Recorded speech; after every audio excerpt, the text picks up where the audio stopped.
Well, hello everybody, and welcome to today's presentation for Doors Open Baltimore. We are touring the Evergreen Museum here with Lori Finkelstein. This presentation is part of Baltimore Architecture Foundation's Doors Open Baltimore Arts and Culture Week. Thank you all for joining us. And first, thank you to our supporters and to our grantors, sponsors, and in-kind support.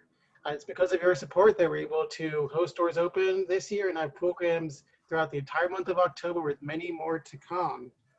Today's program is part of Doors Open Baltimore Arts and Culture Week. We have a jam-packed schedule over the next week, including a presentation on Baltimore's historic movie theaters later tonight, and we'll be climbing the Bromo Seltzer Tower tomorrow.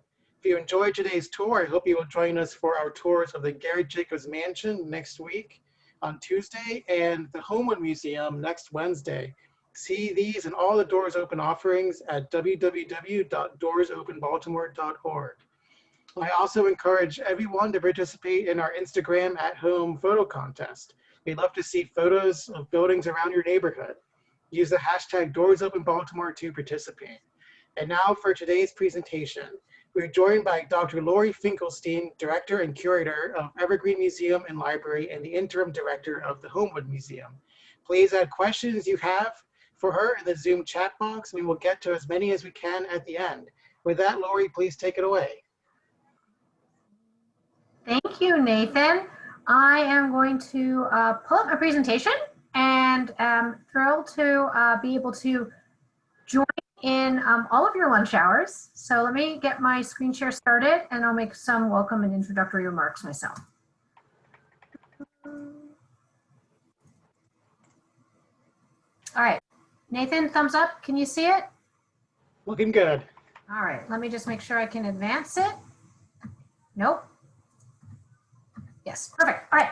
Well, welcome everyone. I'm slowly getting used to this Zoom format where I speak to myself in a screen. But from what I can see, there's about 50 of you joining in today, and that is fantastic. I'm thrilled to be able to speak with all of you. Nathan has asked me to speak for about half an hour. I'm going to actually try and keep it shorter than that so that we have plenty of time for questions and answers at the end. I hate to frame things in the negative, but I'm going to say what this presentation is not to start with, and then I will share with you what it is. This is not an interior tour of Evergreen. We would love you all to come and join us at Evergreen indoors when we reopen, which we hope is sometime in the new year. And this is not a deep discussion of the collections at Evergreen. Not a deep discussion of the decorative arts or the paintings. And I mention that because I recently gave a presentation where I spoke a lot about the interpretive framework that I'm trying to develop at Evergreen Museum. I've been there for about 1.5 years.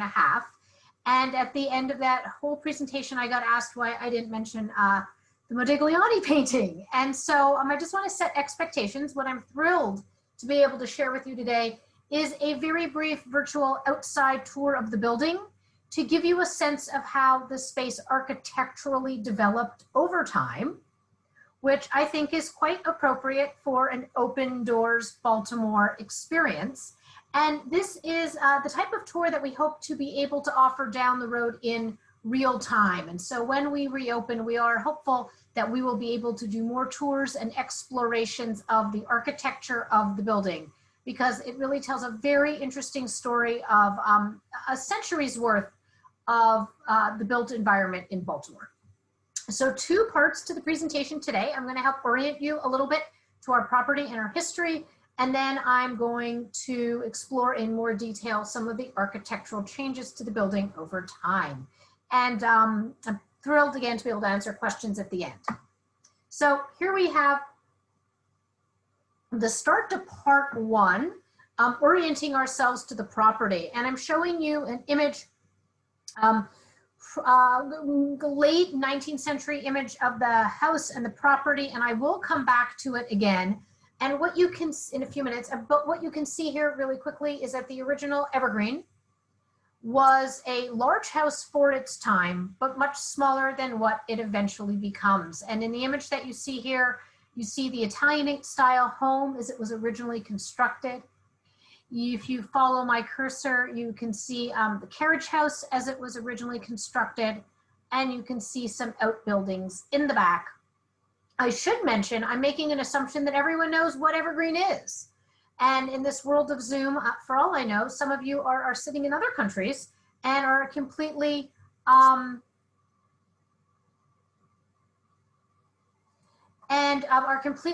unaware of Evergreen and where it's located. So I will just quickly mention that we are a historic house museum located in Baltimore City on North Charles Street between Notre Dame University and Loyola College, right near the start of the city-county line between Baltimore City and Baltimore County. And I'll go into some more detail on that location in a moment. I will mention that we are part of JHU Museums and Library System, and our building is part of Johns Hopkins. So a brief Evergreen Museum and Library overview. The house that you're looking at was originally constructed in 1858 for the Broadbent family. The original name of Evergreen was not Evergreen, it was Glen Mary. And in 1878, the Garrett family, well-known family in Baltimore of the B&O Railroad fame, purchases the house and moves into Evergreen. So there was mention of a tour at the Garrett Jacobs Mansion. One Garrett sibling lives in that house. Another sibling lives in this house and moves in 1878. And the Garrett in particular, who moves in 1878, is T. Harrison Garrett. And in the 1880s, he starts extensive expansion of the gardens and the house. Both he and his wife are very involved in growing the structure that you see here and in changing the landscape around it. And then there is really what we call a second phase of construction to Evergreen between the 1920s and the 1940s, when the second generation of Garretts occupy the house. And that would be John Work Garrett, son of T. Harrison Garrett and Alice Garrett, and John Work Garrett's wife, Alice Warder Garrett.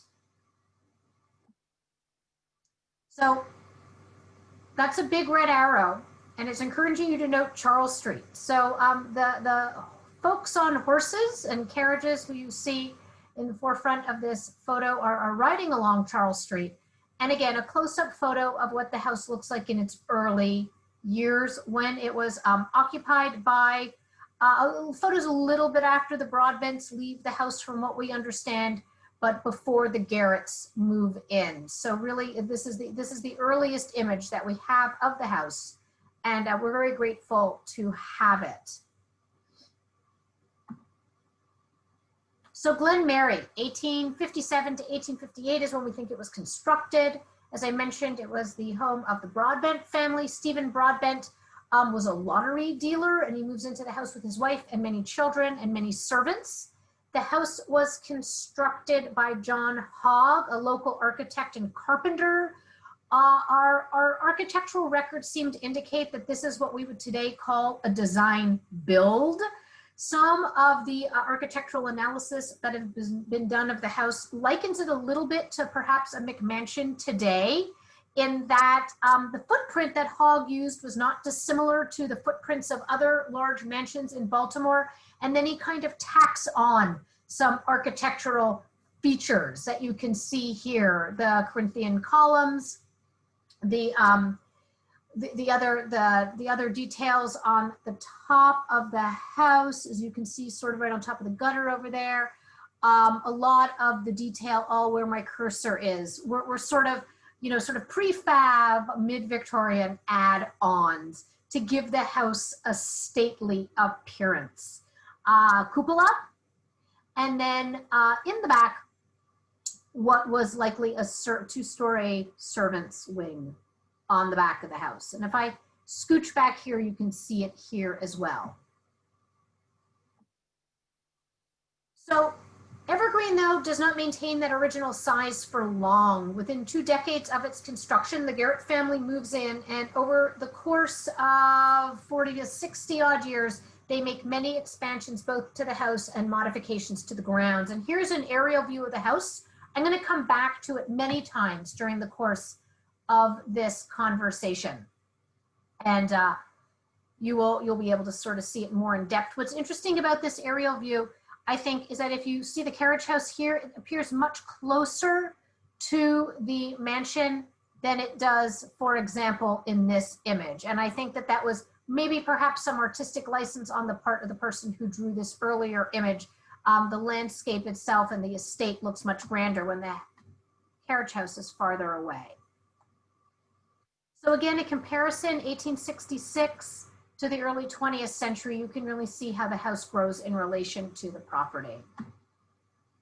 Who are the key players in the Garrett family who make these alterations to the house? It's 2 generations.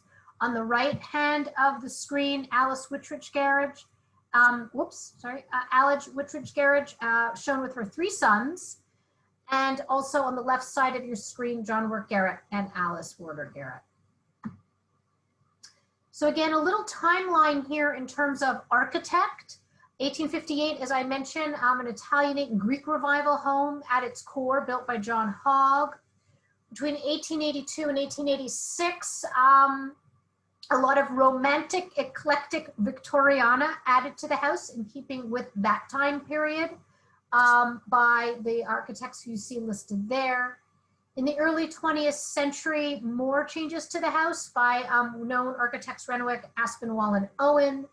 And then into the first half of the 20th century, some colonial revival additions are made and some modernization by well-known Baltimore architect Lawrence Hall Fowler. So one of the things that's quite notable about Evergreen is, with the exception of Aspinwall and Owen, most of the alterations to the house are done by local architects. Among the earliest alterations to the house were the 2 windows that you see on the right side of your screen coming off of the house to accommodate indoor plumbing. We believe that the gold bathroom, which is well known at Evergreen, was original to the house, though not as the gold bathroom. But we think the location of that bathroom today, and some of you might be familiar with it if you've toured the house, was the original location of the 1 interior bathroom noted in the house in its original construction. But the Garretts were a family of 5. And by the 1880s, there's new innovations in indoor plumbing and housing technology that makes it possible for them to add additional bathrooms. There is actually 3. You see 2 in the bay windows here, but there is also 1 on this side of the house, which is not shown in the photograph. The 2 on the south side, which are the ones I have circled, were removed in the 1830s as part of renovations to add a library to the house. And the last one was removed in 1982, so much later, 50 years later. And so this is what allowed there to be additional indoor plumbing in the house. I'll actually be speaking next month for the DAR Museum Symposium, which is focusing on house renovation and technology at the turn of the 20th century. And I will be giving an entire talk on the gold bathroom as it relates to public works in Baltimore City. So if you're interested in participating in that symposium, go to the DAR Museum website. So in the late 1880s there, I'm not going to show too many interior shots, but I wanted to show this one because it allows us to understand how the house changes to accommodate T. Harrison Garrett's growing collection of books and prints. T. Harrison Garrett was an avid collector of books, prints, porcelain, Asian art, decorative arts, and he renovated his house to accommodate that collection. One of the renovations that he did was the removal of the cupola, replaced with a skylight. And we suspect he wanted this space to serve as a gallery space for his growing collection. This is the 3rd floor of the house, which was historically also used as a space for bedrooms for children. Whereas T. Harrison Garrett's collecting interest was very much on the decorative arts and books and prints, as I mentioned. His wife, Alice, was an avid botanist, and she was very interested in the collection of specimens, plant specimens, and growing the garden space. So the images you see here show the rear of the house, the addition of greenhouses, which she had constructed for the house in the 1880s. And you also see on the right side of your screen that she added at the rear of the house a conservatory, a very popular Victorian addition to the home, a conservatory to allow for the indoor presence of plants as well. Very popular Victorian palms and ferns. You can see plant boxes lining the windows, a swinging porch bench. And if you look closely where my cursor is on the screen, this is the part of the house where that conservatory was located. So to help orient you to some of the other changes that happened by the first generation of Garretts in the 1880s, I bring you to this sort of cross-section of the house on the left side of your screen. Everything in green is what is added, is the first major renovation to the house. So to orient you, you can see this blue part here was the original 1858 house. The square structure, front steps, and that two-story addition on the back. And then the first major construction is everything that you're seeing here, this L-shaped addition of spaces for servants, spaces for entertaining, spaces for workers. And you can see it circled here on the photograph. Oh, a duplicate.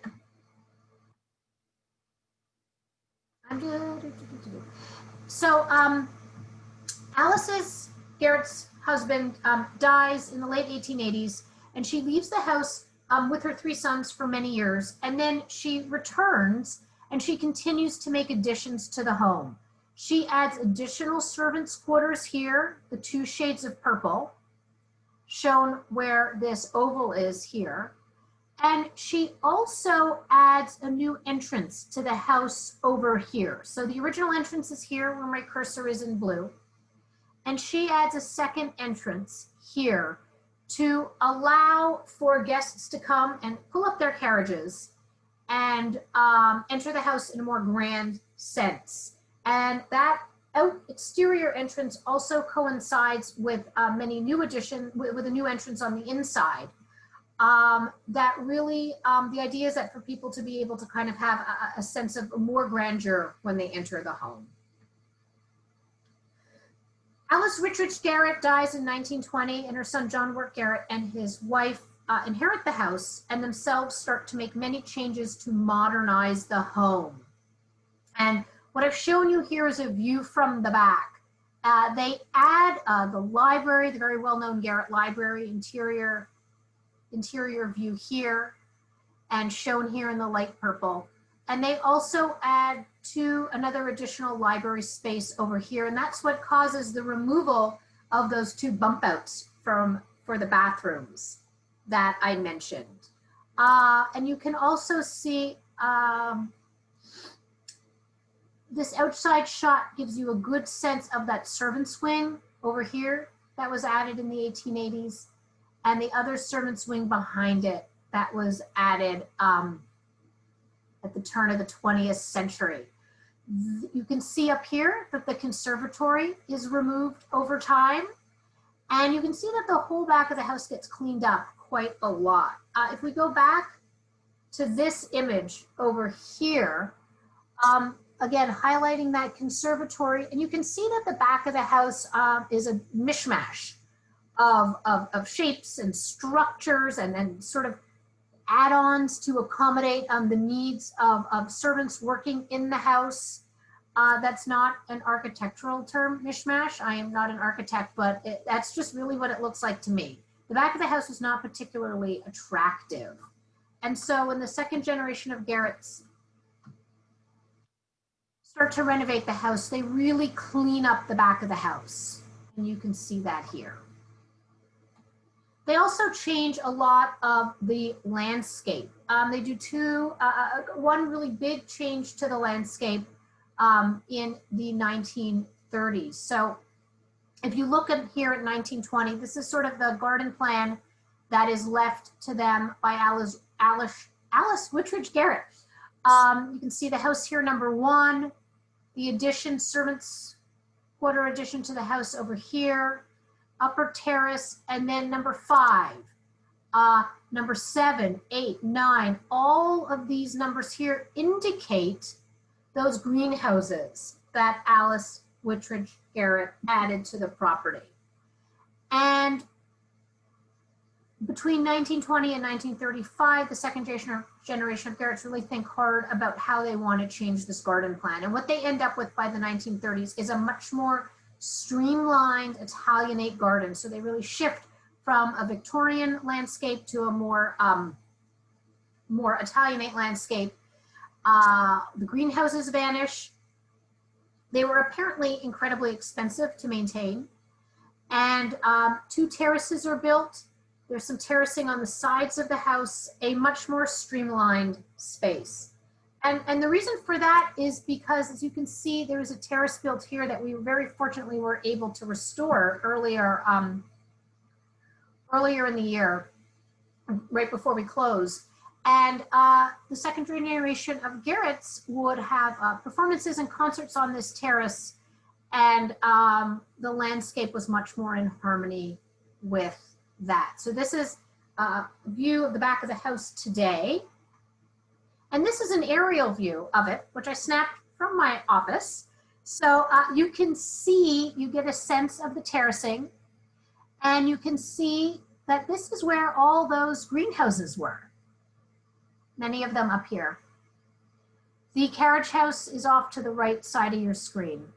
The property today, I believe, is at 26 acres. It used to be much larger. And in the background, you can see the Loyola Library popping up. The original estate went all the way to Cold Spring Lane. And over time in the 1920s, portions of the estate were sold off to Loyola College. So I'm at 22 minutes, so I'm going to spend another 3 minutes promoting an upcoming event, maybe less. And that puts me at about 20 minutes of presentation time, which I think is plenty of talking from me and an opportunity for us to have a discussion. So I'm going to show one more slide, which has nothing to do with architecture, but is an opportunity for me to promote an upcoming program. On October 29th at 7 p.m., we are going to be hosting a program with magician David London. It is the second time we've done a Victorian magic show at Evergreen. We did one last year in our theater. And if someone wants to talk with me more about the theater, it's something I did not mention during this presentation because I was trying to be mindful of time, but I'm happy to talk more about the theater edition. And I'm actually making myself a note of that so that if it comes up in discussion, I'll be sure to touch on it. But as you can see here, we have a slide promoting our program on October 29th at 7 p.m. Victorian Wonders with magician David London. We're going to be charging a little bit for this program. We've been closed since March, and programs are one of the ways that we bring revenue into the museum. And so this is an opportunity for us to drive a little revenue into Evergreen. And this will be a Zoom program, and it will explore the earlier time period of the house. The time period when the first generation of Garretts lived there with their 3 young sons. These were 3 boys who were themselves very interested in magic and had a magic kit, which we still have in the house and that we have used as inspiration for this program. And this will be a participatory program. You will have an opportunity to try your hand at magic yourself and really to explore how magic transitions in the Victorian period from a street corner type of street performance to a more respectable form of parlor performance. So we hope you will join us for that. And you can buy your tickets right there on via our Eventbrite site. So Nathan, I'm gonna stop sharing, and I'm thrilled to take questions and have a conversation. And I'm probably able to, if I can be, use my own Zoom sleight of hand possibly even pull up a few more images if people have specific questions, but I can't promise anything because I'm in fact not a magician. I'm just a museum director giving a Zoom from my basement. So I'm excited to meet the participants that we have and field any questions. And if they don't have any, I could, talk a little bit more if you'd like me to on any subjects that you might be interested in. Okay, thank you, Lori. That was fantastic. And the Evergreen Museum is one of my favorite places in Baltimore. Anytime I have someone visiting, that's one of the places that I have to take them to. It's such an interesting place. Thank you, Nathan. I'm concerned that perhaps you say that to everyone who gives you a lunchtime lecture, but I feel that that was very sincere. So thank you. It is. And I'm so sad you're during this pandemic because I found out that my wife has never been to the Evergreen and I really need to take her there. So hopefully we can do that soon. And I would say for those of you listening, if you don't have a spouse, but you might in the future have a spouse, we also do weddings.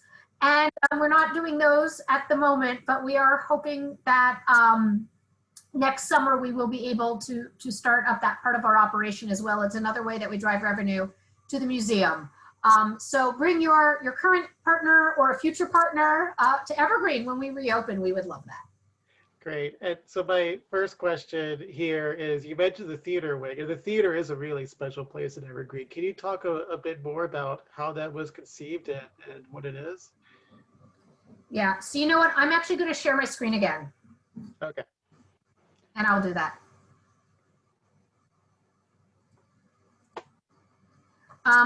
So for the sake of time, I was rushing because I was scared I would go over. So, but since you asked, Nathan, I will answer it right here. So this part of the house, I'm going to go back to a better one here. All right.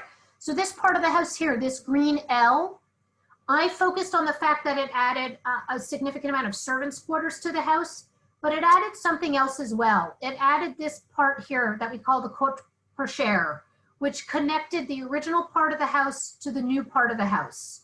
And it's seen here as well. And it added a new entrance right in here. And it created, as I mentioned, this entire servants' space on the second floor.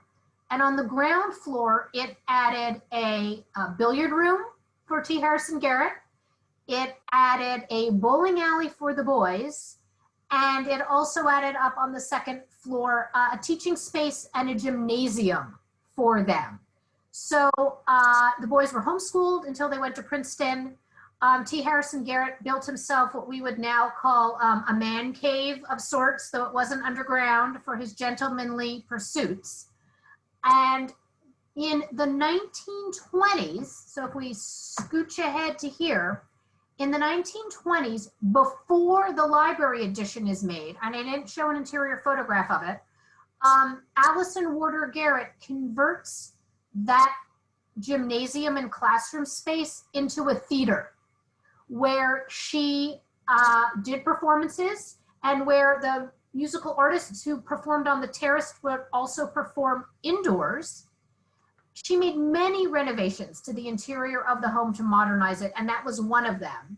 And the floor underneath the theater where the bowling alley had been, she and her husband converted that space into a gallery space for their late father-in-law's collection of Asian decorative arts.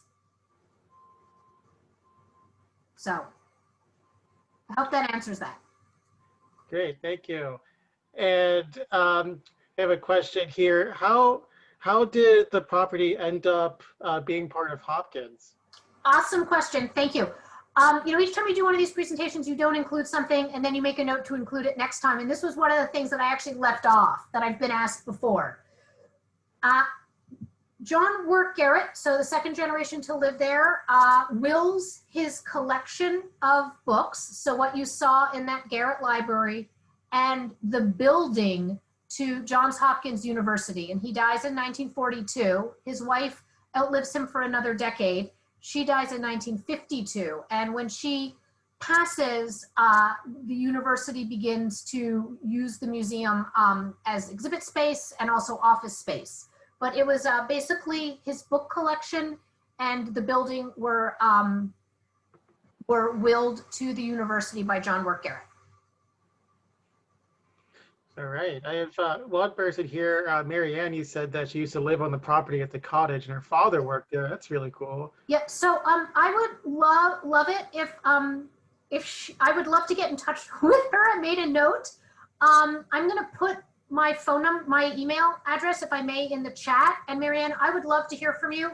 I really focused on architecture for this brief presentation, but a lot of the work that I'm starting to do at Evergreen is looking more closely at the numerous workers who both lived on the property and were also day laborers on the property who made that massive estate function. Their stories are not told now in very much detail, and we are very eager to interpret those stories and share them. That house would not have been able to function without their labor. And you can tell just briefly from the overview that I gave you, so much of the architectural growth of that house was intended to accommodate a growing staff. And I didn't go into details about, oh, perfect. Thank you, Marianne. I'm gonna make a note of that. Thank you, Marianne. And we didn't make a, and we know quite a bit about how the servants might have functioned in the house, but we're trying to learn more. And so, yes, Marianne, I have your email address now and I'll reach out to you. Thank you. Okay, I have another question for you. So we know that the Garretts were the wealthiest families in Baltimore, associated with the B&O Railroad, and there are multiple grand properties around Baltimore that are associated with the family. The Garrett Jacobs Mansion, which is the Engineers Club, is one. Also, what's now the Ivy Hotel is another. And the question we have is, did the two Garrett families compete in their renovations and decorations? Sorry, did they what with their renovation? Oh, was there competition? Oh, gosh, I've never been asked that before. That's an awesome question. I don't know. I would like to say that they probably competed less and might have collaborated more. So, for example, Alice Whitridge Garrett has 3 sons, and for her middle son, she builds what we call Evergreen Jr., which is a house currently on the Loyola property. And she has Aspinwall do the design for that house. And we think that's why they ended up doing some work in the early 20th century for her at Evergreen. So I think there was more of a sharing of interests. And I think they subscribed to they had similar aesthetic tastes. They were not particularly avant-garde in their tastes. So the interior of Evergreen was very much in keeping with the interiors of other wealthy Victorian homes. Tiffany,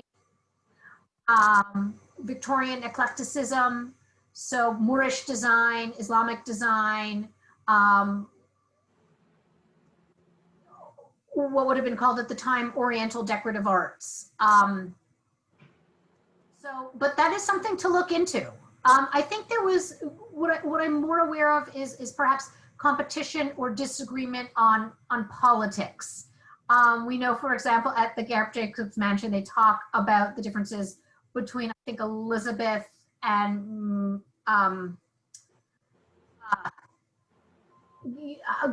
between the sisters-in-laws and their understandings of suffrage, and Mary Garrett suffered. So I think maybe that competition was more political, but I'll look into it aesthetically as well.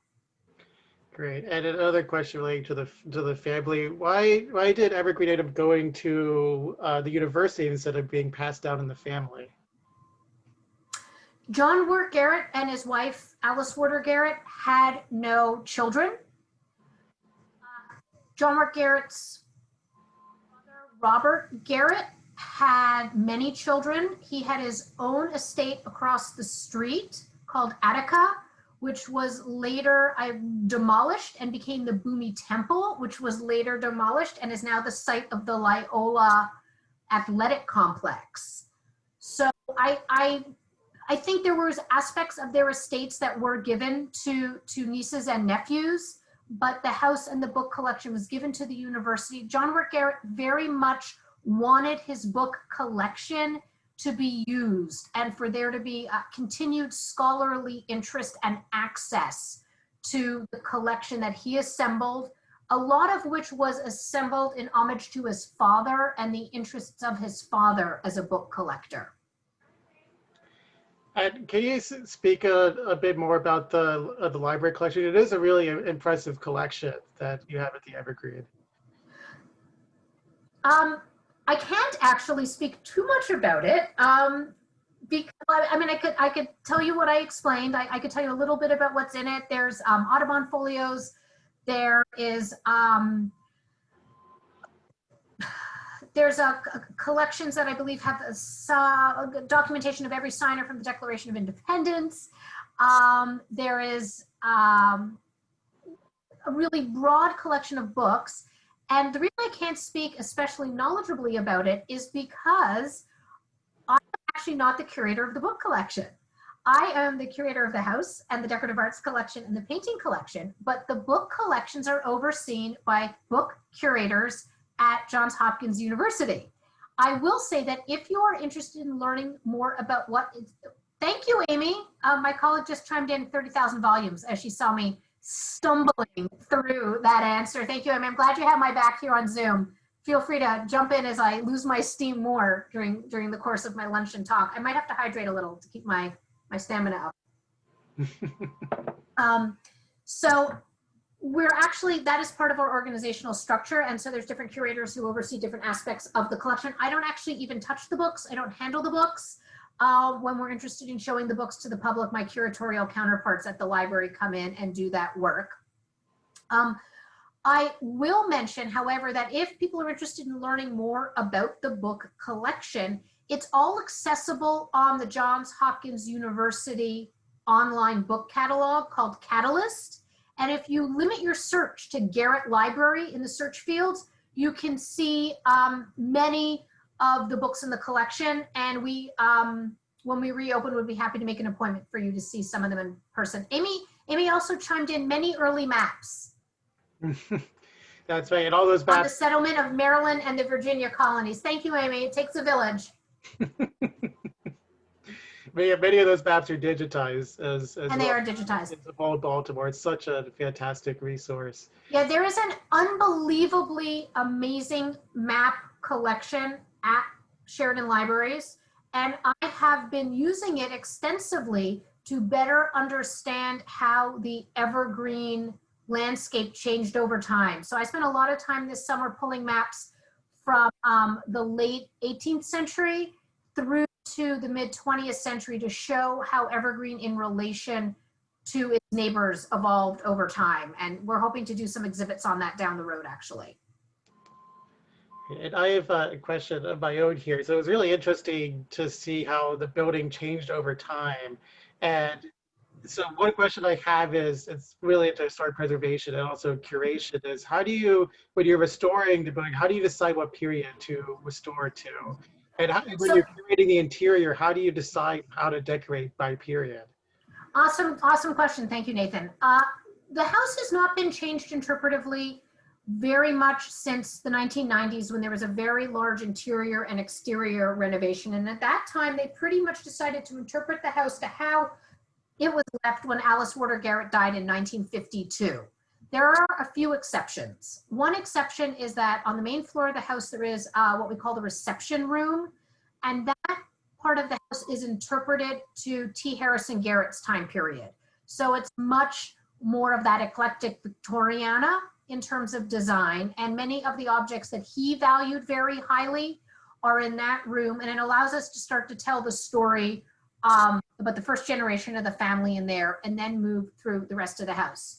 I will mention, though, that is always a challenge for people who work in historic houses. And this is not my first historic house rodeo, if you will. I've worked at other historic houses, and I'm really of the mindset that it is okay to, it is really okay to make some of those changes to the house and reinterpret. And one of the things that historic houses really struggle with is return visitors. And when your period rooms don't change, how do you encourage people to come back? And that is one of the reasons why over time We have encouraged contemporary artists to come and do installations with us and to really pull on and reflect on Alice Warder Garrett's interest in supporting contemporary artists. And I see that our question came through the chat in regards to that, so I'll touch on that quickly. Alice Warder Garrett, so second Alice to live in the house, was a patron of the arts. She lived in Europe with her husband during his ambassadorial career, both in Rome and in Paris, and got to know many artists working and painting in the early 20th century in Europe. And she exhibited those works in the house. If I were to do a tour of the interior of the house, I would show you the parlor in the house. And I would show you how it evolved from a sort of high Victorian space into a much more contemporary looking space, with design by Fowler, the architect who did the expansion on the back of the house. And she used that space really to show the work of contemporary artists. She was very passionate about exhibiting the work of artists who were still alive. And while her tastes were not especially avant-garde for her generation, they were for Baltimore. And she attracted a very eclectic and interesting group of people to her home regularly to see her art. Some of those servant spaces that I showed you were renovated by Alice to accommodate living quarters for artists so that they could come and stay in the house. And among those artists was Leon Basque, best known for his work on the Ballet Russe. And he lived with the Garretts. He did the design, interior design for the dining room for John and Alice Garrett. He also designed the theater for Alice, and played a very influential role in the interior design of the house. He likewise painted stage sets for her for the theater. So there really is this shift in the 20th century to a desire to make the house more contemporary. And I think, since this is a talk on architecture, right, not on art, I wanted to try and really focus on the built environment of the house. You see those more modern changes really happening in the back of the house in the 1930s and 40s when the library is built, on those last few slides that I showed you. Okay. And last question I have for you is, do you have plans to reopen? And also, in the meantime, how can people best support the museum? Thank you, and thank you. So we are access to the public. We're part of Johns Hopkins University.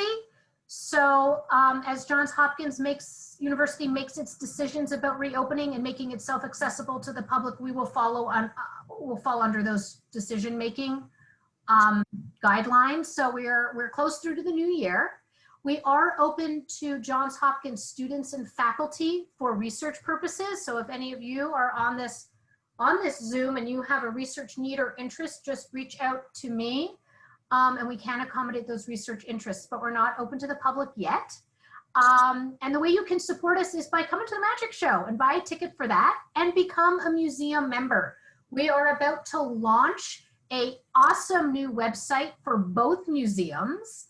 And on that website will be information about becoming a member. We have really, we think, exciting membership levels that include virtual experiences for high-level members.